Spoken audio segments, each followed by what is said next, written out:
सौख्यंच शनिशांतिंच राहो राज्यंच केतूनां प्रबलं सहस्रगावो भवन्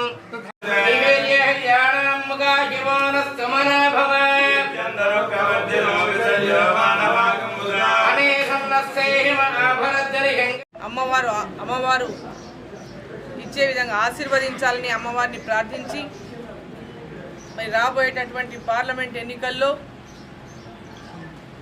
మరి తెలంగాణ రాష్ట్రంలో కూడా అత్యధికమైనటువంటి పార్లమెంట్ స్థానాలని భారతీయ జనతా పార్టీ గెలుచుకునే విధంగా అమ్మ ఆశీర్వదించాలని, అదేవిధంగా ఇక్కడ ఉన్నటువంటి ఉమ్మడి పాలమూరు జిల్లాలో ఉన్నటువంటి 2 స్థానాలు Mahbub Nagar parliament, Nagar Kurnool parliament, 2 parliament స్థానాలను కూడా అమ్మవారు ఆశీర్వదించి ఘన విజయాన్ని అందించాలని అమ్మవారిని ప్రార్థించి అమ్మవారి ఆశీస్సులు తీసుకోవడం జరిగింది. మరి తెలంగాణ రాష్ట్రంలో నిన్ననే అమిత్ షా గారు తెలంగాణ రాష్ట్రానికి వచ్చి వెళ్ళడం జరిగింది.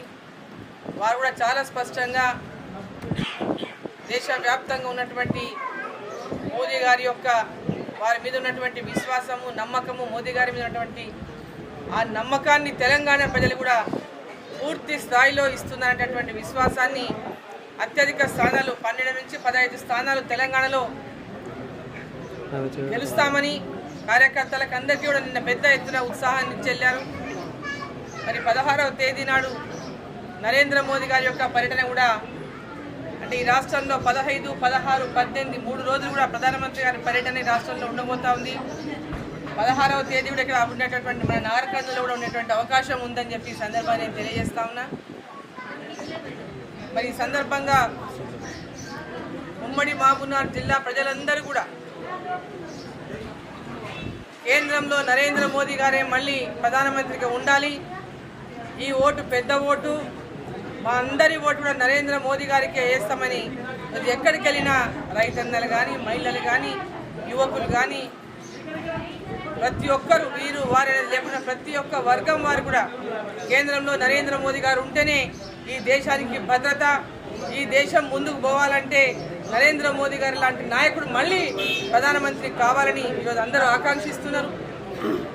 మరి ఆ సందర్భంగా మరి పాలమూరు జిల్లాలో ఉన్నటువంటి ఉమ్మడి పాలమూరు జిల్లాలో ఉన్నటువంటి 2 స్థానాల్లో కూడా నాగర్ కర్నూలు నుంచి భరత్ ప్రసాద్ రాములన్న మరి ఇంతకుముందే పార్లమెంట్ మెంబర్గా ఉన్నారు, గతంలో ఎమ్మెల్యేగా మంత్రిగా పనిచేసిన జిల్లాలో అచ్చంపేట నుంచి అనేక సార్లు ఎమ్మెల్యేగా గెలిచినారు, మంత్రిగా చేసినారు. మరి ఇప్పుడు ప్రస్తుతం వారు ఎంపీగా కూడా లాస్ట్ టైం ఎంపీగా ఎన్నుకోబడ్డారు ఇక్కడ ప్రజల నుంచి. మరి ఈసారి భరత్ ప్రసాద్ని భారతీయ జనతా పార్టీ అభ్యర్థిగా నిర్ణయించింది. ఇక్కడ నుంచి పెద్ద మెజార్టీతో మరి భరత్ ప్రసాద్ని నాగర్ కర్నూలు, అలంపూర్ నియోజకవర్గం, గద్వాల్ నియోజకవర్గం, నాగర్ కర్నూలు పార్లమెంట్లో వస్తుంది. కాబట్టి ఇక్కడ ఉన్నటువంటి ప్రజలంతా కూడా పెద్ద మెజార్టీతో మరి ఇక్కడ భారతీయ జనతా పార్టీని గెలిపించాలని, అలంపూర్కి ఒక చరిత్ర ఉంది. గతంలో ఇక్కడ 3 సార్లు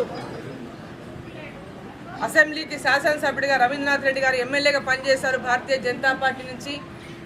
సో భారతీయ జనతా పార్టీకి ఈ ప్రాంతంలో ఒక మంచి క్యాడర్ ఉంది, చాలామంది భారతీయ జనతా పార్టీకి అభిమానులు ఉన్నారు, నరేంద్ర మోదీ గారి యొక్క అభిమానులు ఉన్నారు.